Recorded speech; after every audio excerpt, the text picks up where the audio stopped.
রনি ভাই দেখলাম 12ই জুন লিখলেন যে এখন চারদিকে বিএনপি জামাত ইউনুস ভক্ত তৈরি হওয়ার মৌসুম শুরু হয়েছে। এই নব্য ভণ্ড ভক্তকুল হেন কোনো অপকর্ম নাই যা লিড দিচ্ছে না।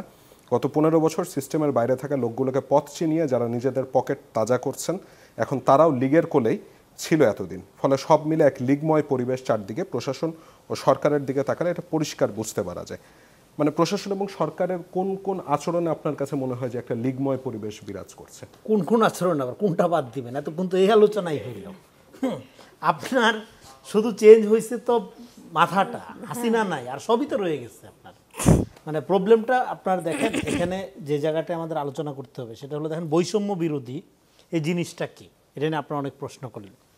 মানে গণতন্ত্রে আপনার যিনি ইকুয়াল তাকে যদি আপনি আনইকুয়াল চিন্তা করেন তাহলে তার প্রতি বৈষম্য হবে। আবার যিনি আনইকুয়াল তাকে যদি আপনি ইকুয়াল করার চেষ্টা করেন তাহলেও বৈষম্য হবে। ফলে বৈষম্যহীন অবস্থাটা হলো একটা পিওর ইউটোপিয়ান অবস্থা। এটা শুধুমাত্র আপনার বেহেশতে সম্ভব, দুনিয়াতে বৈষম্য থাকবে। কিন্তু দুনিয়াতে আপনি যেটা কায়েম করতে পারবেন সেটা হলো রাইটস।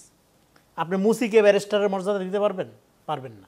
কিন্তু আপনি মুসির অধিকারটা ফেরত দেন, ও ভালো মুসি হোক, মুসি হিসাবে ভালোভাবে থাকুক।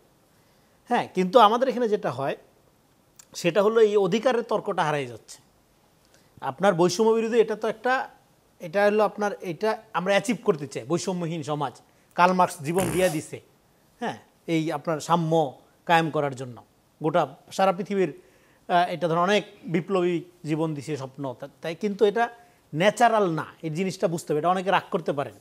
বৈষম্যটা আপনার প্রকৃতিতে এই যে ভিন্নতার মধ্যে আপনি এক ধরনের বৈষম্য খুঁজতে পারেন। আপনি বলবেন যে গরু বেশি খায়, আপনার খামারে গরু আছে, ছাগল আছে, তো ছাগল কম খায়, ছাগলের প্রতি আপনার বৈষম্য।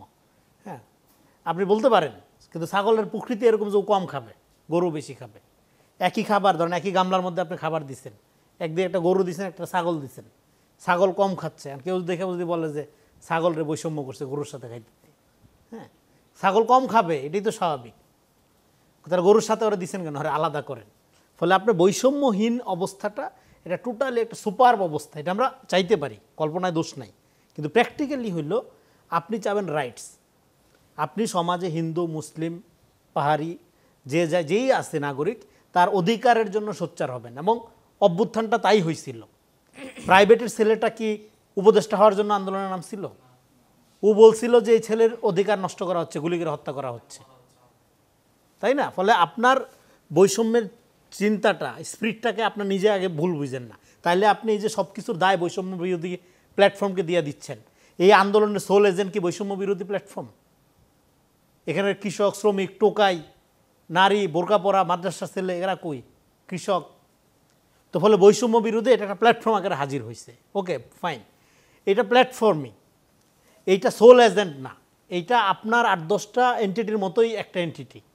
এটাকে খুব সুপার ন্যাচারাল, এর কাছে যা চাবেন তাই সে পূরণ করতে পারবে, এর মুখপত্র সুপারম্যান, সুপারওম্যান। নো, সে তো অভ্যুত্থানের পরে এই কাঠামোর মধ্যে বিলীন হয়ে গেছে।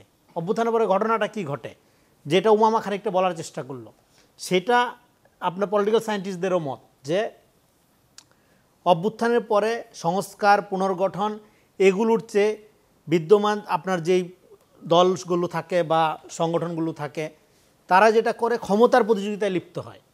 ক্ষমতার প্রতিযোগিতায় যখন লিপ্ত হয় তখন পুরা সিনারিওতে যেটা মিসিং হয় সেটা হলো অভ্যুত্থান বা বিপ্লব। আপনার নিজের হইতে হবে পলিটিক্যাল এজেন্সি, কারো উপর ভরসা না। ক্ষমতার সাথে আপনার সম্পর্ক কেমনে কায়েম করবেন সেই স্ট্রাগলটা আপনার করতে হবে।